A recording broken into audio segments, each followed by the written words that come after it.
Bismillahirrahmanirrahim. Assalamualaikum warahmatullahi wabarakatuh. Alhamdulillahirabbil alamin.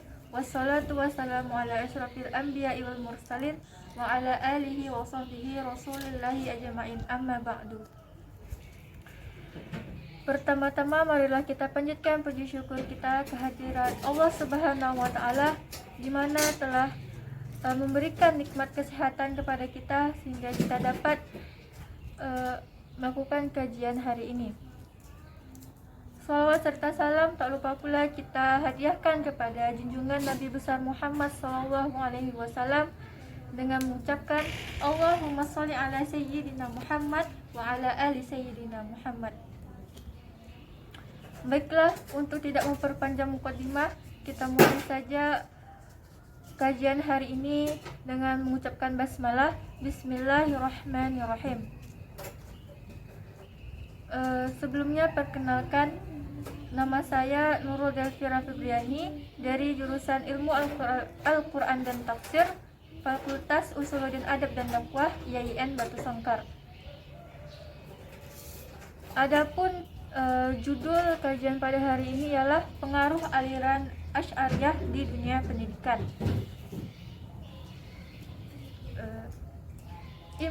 Imam Asy'ari ini ialah seorang mutakalimin.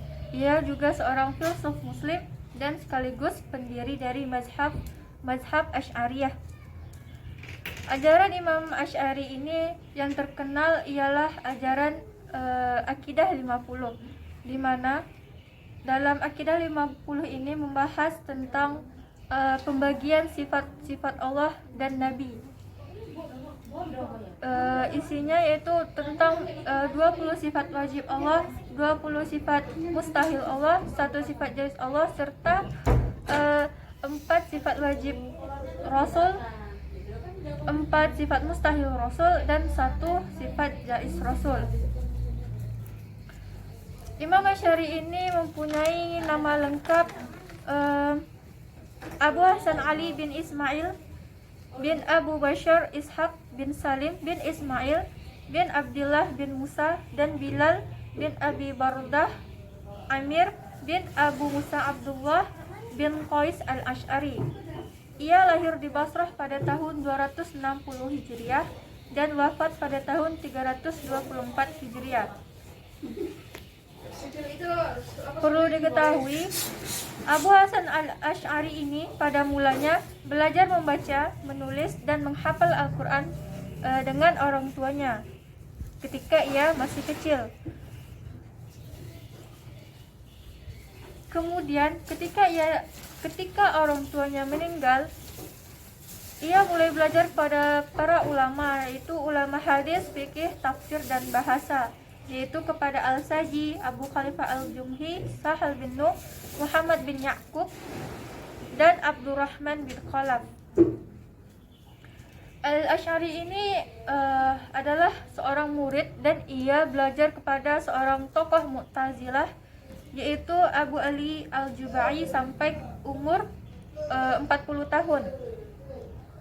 Karena ia sudah belajar kepada Al-Jubai, maka ia pun termasuk kepada orang atau tokoh Mu'tazilah. Dan karena kepintaran dan kemahirannya, ia pun sering mewakili gurunya yaitu Al-Jubai dalam hal berdiskusi. Namun pada perkembangan selanjutnya, ia mulai meninggalkan Mu'tazilah dan ia selanjutnya condong kepada pemikiran para fuqaha dan ahli hadis. Nah, yang menjadi pertanyaannya ialah mengapa atau apa penyebab ia keluar dari aliran Asy'ariyah ini.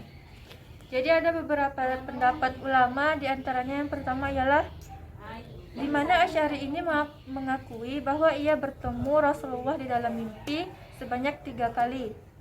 Di mana dalam mimpinya itu Rasul mengatakan atau memperingatkan ia agar menjauhi paham Mu'tazilah ini dan kembali kepada sunnah Rasul. Pendapat selanjutnya ialah karena Asy'ari ini tidak merasa puas dengan konsepsi golongan Mu'tazilah, dan terjadi sedikit perdebatan antara Al-Jubai dan Al-Asy'ariyah. Selanjutnya, apa penyebabnya? Penyebabnya ialah karena kalau ia tidak meninggalkan aliran Mu'tazilah ini, maka akan terjadi perpecahan atau kekacauan antara kaum muslimin yang bisa melemahkan mereka. Baik, selanjutnya kita masuk kepada kitab pemikiran Al-Asy'ari. Bahasan kali ini terdapat 3 kitab. Yang pertama ialah kitab Maqalat Al-Islamiyah, di mana dalam kitab ini membahas 3 bahasan. Yang pertama ialah tinjauan tentang golongan-golongan dalam Islam. Yang kedua, akidah aliran Ashabul Hadis dan Ahlul Sunnah. Kemudian ialah beberapa persoalan mengenai ilmu kalam. Selanjutnya ialah kitab Al-Ibanah an Usul Al-Diniyah. Dalam kitab ini membahas tentang kepercayaan Ahlus-Sunnah dan bantahan-bantahan terhadap pemikiran Mu'tazilah. Yang ketiga ialah kitab Al-Luma' fil Arwad ala Ahlul Zaid wal Bidah, di mana kitab ini berisikan sorotan terhadap lawan-lawannya dalam beberapa persoalan ilmu kalam. Kemudian apa saja pokok-pokok ajaran pemikiran Al-Asy'ariyah ini? Yang pertama ialah mengenai zat dan sifat-sifat Tuhan, di mana dalam hal ini berkembang 2 teori. Yang pertama, teori isbat al-sifat, dan yang kedua ialah teori naif al-sifat. Teori isbat al-sifat ini mengajarkan bahwa Allah itu memiliki sifat-sifat seperti al-qudrat, iradah, dan lain-lain. Teori inilah yang dianut oleh kaum Asy'ariyah. Yang kemudian adalah teori naif al-sifat, yang mengajarkan bahwa Allah tidak memiliki sifat-sifat. Teori tersebut dianut oleh Mu'tazilah. Kemudian mengenai kebebasan dalam berkehendak. Pada dasarnya Al-Asy'ari ini menggambarkan manusia itu adalah makhluk yang lemah, tidak mempunyai kekuatan apapun di saat berhadapan dengan kekuasaan mutlak Sang Khalik, yaitu Allah. Kemudian timbullah teori kasab, di mana teori kasab ini merupakan suatu teori yang menyatakan suatu perbuatan yang timbul dari manusia dengan perantara yang diciptakan oleh Allah, yang merupakan kehendak Allah itu sendiri. Menurutnya, Allah lah yang menciptakan perbuatan manusia, sedangkan manusia sendiri yang mengupayakannya. Kemudian mengenai akal dan wahyu. Pada dasarnya golongan Asy'ariyah dan Mu'tazilah ini mengakui pentingnya akal dan wahyu. Tetapi ada sedikit perbedaan, di mana Al-Asy'ariyah ini lebih mengutamakan wahyu, sedangkan Mu'tazilah ini lebih mementingkan atau mengutamakan akalnya. Kemudian ialah mengenai qadimnya Al-Quran. Mengenai ini dibedakan menjadi 2, yaitu kalam nafsi, di mana dikatakan bahwa Al-Quran itu adalah sebagai kalam Tuhan, bukanlah makhluk. Kemudian ialah kalam lafzi, di mana kalam Allah yang diturunkan kepada Rasulnya melalui malaikat Jibril berupa lafaz. Maka kalam yang berbentuk kitab ini bersifat baru dan termasuk makhluk. Kemudian persoalan melihat Allah di akhirat. Al-Asy'ariyah ini berpendapat bahwa Allah dapat dilihat di akhirat, tetapi tidak dapat digambarkan atau tidak diperlihatkan bagaimana bentuknya gitu, tapi dapat dilihat. Selanjutnya mengenai keadilan. Imam Asy'ari ini tidak sependapat dengan Mu'tazilah yang mengharuskan Allah berbuat adil. Keadilan menurut Al-Asy'ariyah ialah keadilan itu bersifat absolut. Selanjutnya ialah kedudukan orang yang berbuat dosa. Nah, bagaimana menurut Al-Asy'ariyah?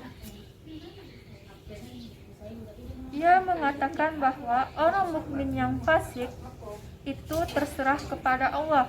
Apakah akan diampuni dosanya lalu masuk surga, atau akan disiksa karena fasik lalu dimasukkan ke dalam surga.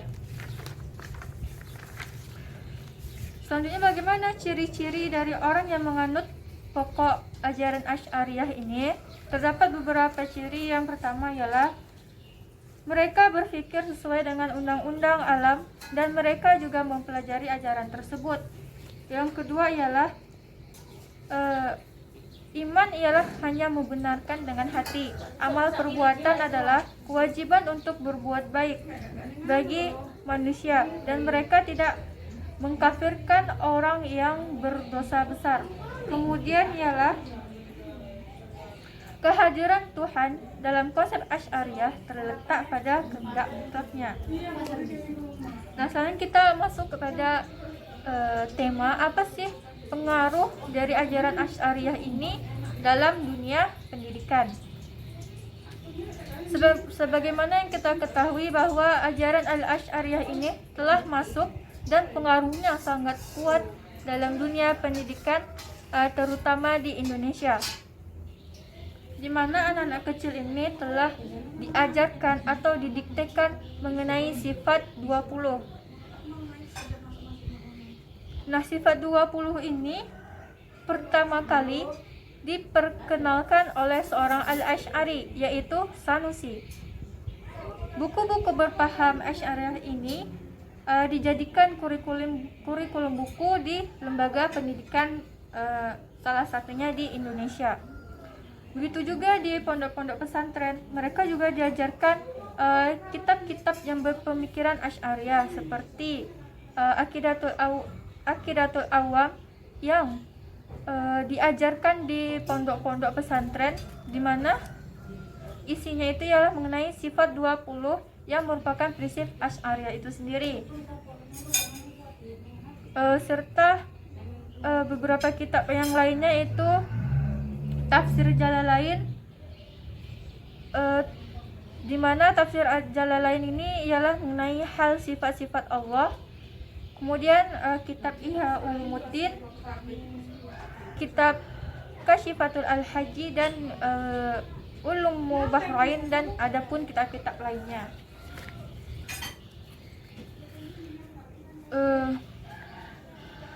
Semoga kita masih dalam mengikuti sunnah-sunnah Rasul. Mungkin itu saja yang dapat saya sampaikan.